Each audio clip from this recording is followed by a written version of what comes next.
advocate a raw food diet? What do you think about raw food? I think it can be done. You probably want to have, because a lot of 8-10 tenders, they just eat fruit and like leafy greens, don't they?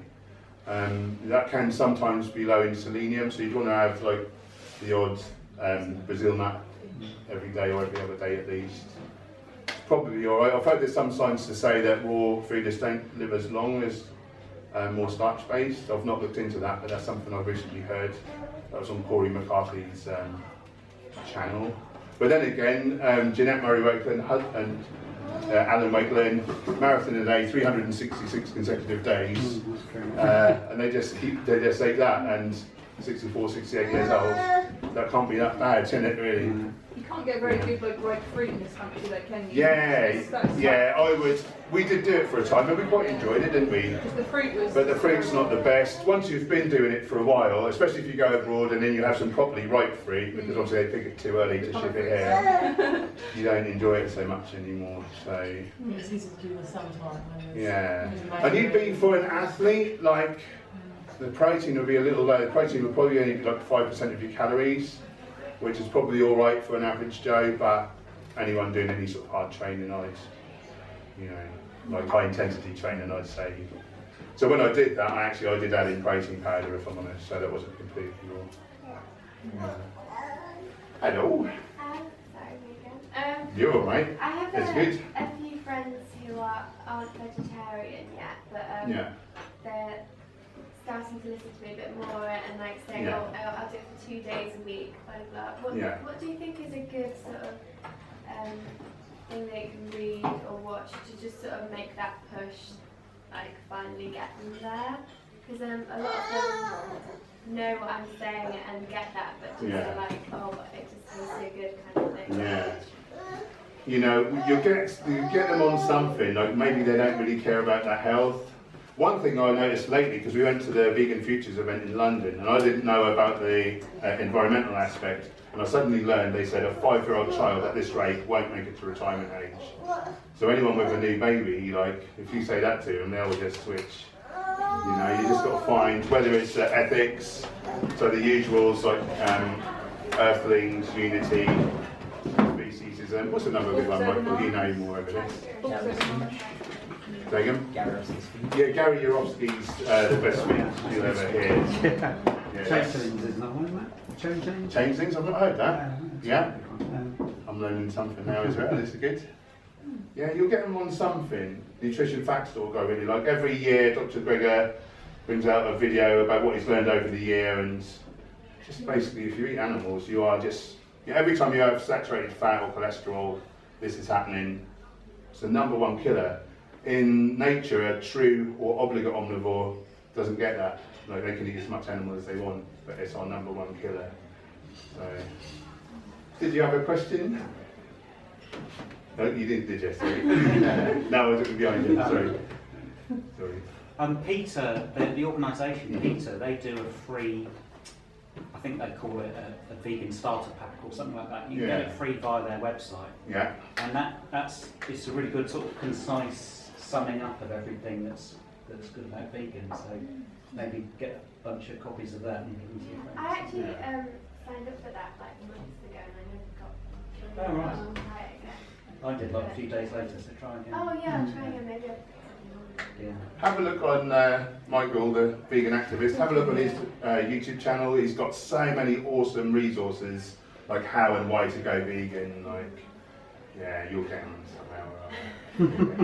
Do you have like a really good comeback for my family? I'm really anti-vegan and vegetarianism, and like they'll constantly like pound it into me. Like, have you got a really great comeback that just shuts people up? I just growl at them.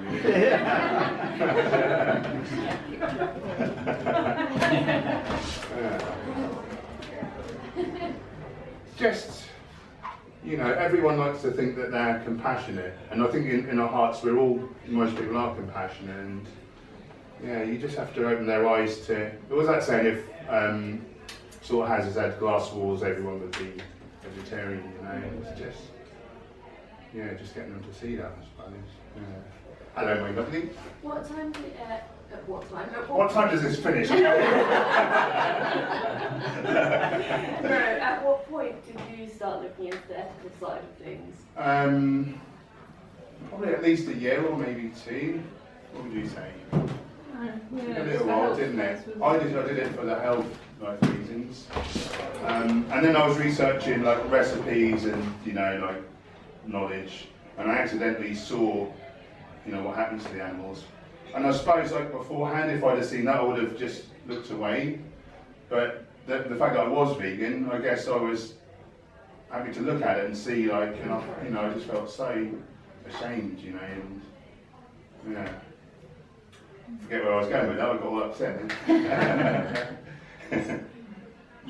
I think that's one of the biggest things that I've kind of grown to realise is when you're talking to people, trying to identify the thing that's going to matter to them, whether it is health, whether it's the planet, or whether it's the animals. Yeah. And the people who are more concerned about their health, they don't really care about the animals. So there's no point talking about that. Yeah. And trying to identify it, I think that helps when you're talking to anyone.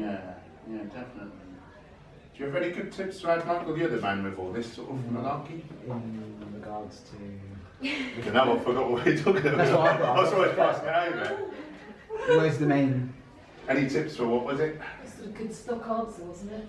Yeah, stock answer for if people... Critical. For like a parent, family, yeah.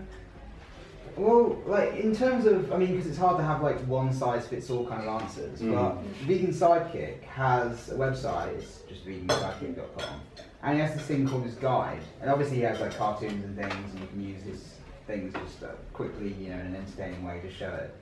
But he has this guide where all the excuses that people give, like, this is unhealthy because of this nutrient, or plants have feelings, or canines though, or lions eat meat, so why can't I? And all those sort of things. He's just got a list of about sort of 60 of the main ones.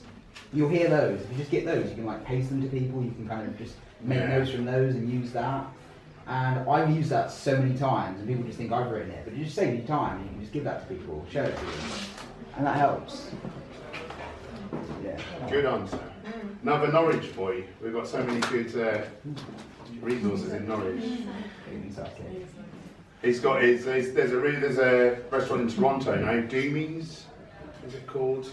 And it's his pictures. There's a whole room for selfies, but it's big blown up versions of his cartoons. But, yeah, so he's done well, Norwich boy, bless him. Good old Richard.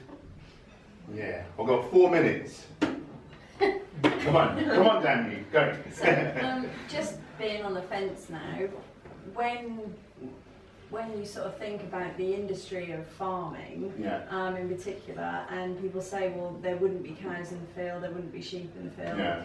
People depend on that industry, they then wouldn't have jobs and stuff. How do you feel about that? Would you rather lose your job or your life, like put yourself in the animals, like position? But they would still need jobs. Well, we need to eat more vegetables, so I guess they'd start growing vegetables. Was it Finland or somewhere? Like the government incentivised them to change into like growing crops and So the option would sort of, instead of there being sheep on the fields, there could be vegetables. And do you think that would then make the value, the price of vegetables and all these things? Because that's the other thing, it's expensive to have such a healthy diet, you know, unless you grow your own and things like that. I mean, if you're clever about it, it can be a lot cheaper than an omnivorous diet, because obviously you're eating the food that the animals eat for their lifetime. So it can be a lot cheaper. Because I always find that's the most expensive part of my shop, is the fruit and the vegetables. And I think the government could help more. So they subsidise the meat and dairy industry, like? They could help more, and because they want kids to eat healthy, and yet vegetables and fruit are so expensive. In comparison to what you can pick up. So if you're eating this way, my suggestion is get in touch with our wholesalers. Easter's in Norwich is particularly good. You can get a whole load of kilos of greens for like not too much money. Some things are a bit more expensive, but things like bananas, oranges. What else is good from there? Oh, they do cases of everything. What's that called, sorry? Easter's. You have to tell them that you're a residential address, because I think you're a business. But as long as you order like at least £30 worth, they will deliver to you. Okay. And I suppose just it's emphasise quality things. as well. Yeah. And sort of fresher than Yeah. your Tesco's down the road. Yeah, Like you exactly. were saying when you were trying to do the raw diet, like sometimes it's just not as tasty when you go abroad and you eat something. Yeah. So that's how it's supposed It to spoils taste. it for you, doesn't it? If it's not properly ripe, if it's not sweet, then it hasn't got as much nutrition in it either, has it? So Yeah. And that's the difference between picking a tomato out of the garden, Yeah. which tastes like a tomato, Yeah. and one at Tesco. When I remember my dad used to grow tomatoes, and when I remember going into the greenhouse and the smell was like Yeah, so, yeah. it makes your mouth water, you know. But yeah, I agree. Cool. I'll just flex a bit now, can't I?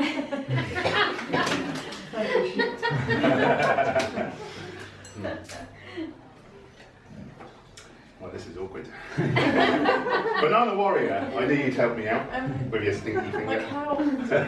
how many blood tests have you had? Is there like, would you recommend getting a blood test after a certain amount of time, like every year or every? I think I had one at 6 months and one at a year, and then I realised this was the most healthy diet on the planet, and then I didn't bother again. I might just go and have another one just to rub people's faces in it. the doc said any time, won't they? Like if you say you're vegan and you've got some issue, they'll always test like the typical things like B12 and iron and always. But they don't really worry. Like any other time you'd ask them for something like that and they wouldn't want to do it. But if you say you're vegan, that is the straight away, magic. they magic do it, answer, don't they? yeah. Yeah. Yeah, because they still think we're meant to eat animals. Yeah. Silly lot. Right, I think I've got time for one more.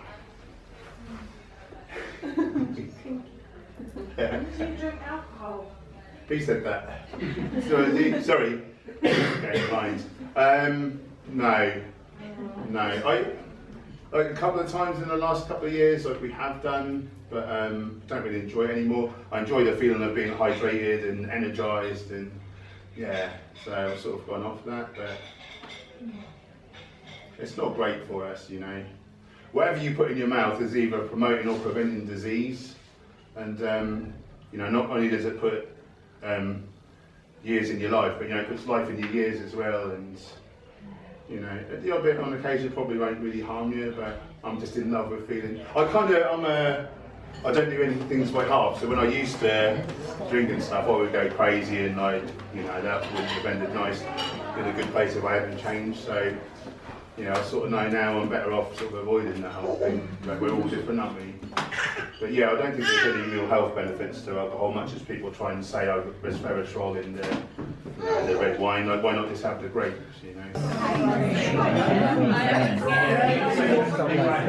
Well, the battery's getting low. So you just finished your talk. How was it? How'd you get on? There was a photo.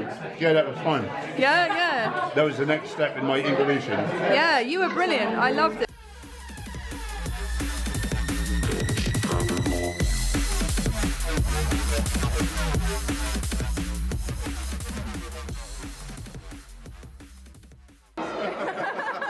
Veganism, I like that. Thank you.